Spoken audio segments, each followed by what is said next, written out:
Great.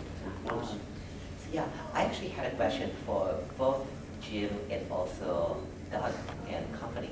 And perhaps you can answer that when you go next. I had a lot of students actually ask me what specifically the locally preferred alternatives are that are to be discussed at some point by City Council. And also on the opposition BRT side, what kind of specific suggestions, I mean, you voiced support of this in principle.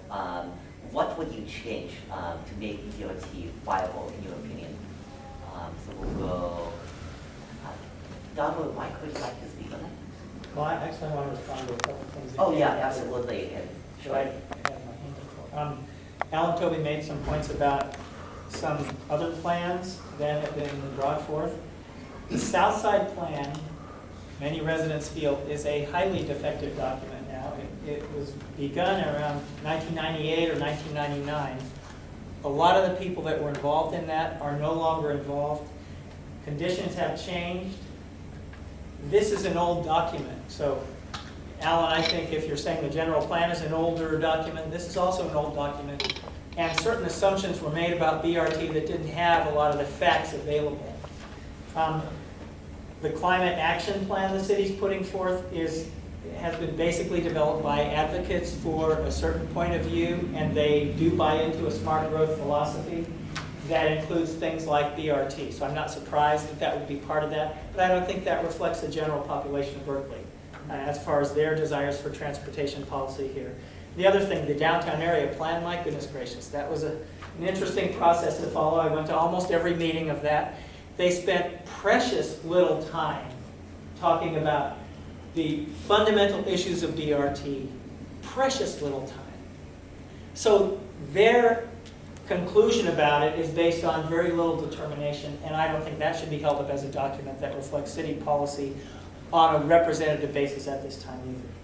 The last thing I had to say, Jim Conrady's comments about Telegraph Avenue being able to function just fine with 2 lanes, he's very sanguine about this. Anyone who has spent time on College Avenue at rush hour, or not even at rush hour, knows you've got a 2-lane road, you've got a delivery truck making a delivery in the Elmwood. Traffic is backed up for a couple blocks already from one truck because you can't get around the thing. It's not just the number of vehicles in the lane, it's what happens to a lane and the limitations on the lane when you change it to a single lane in each direction.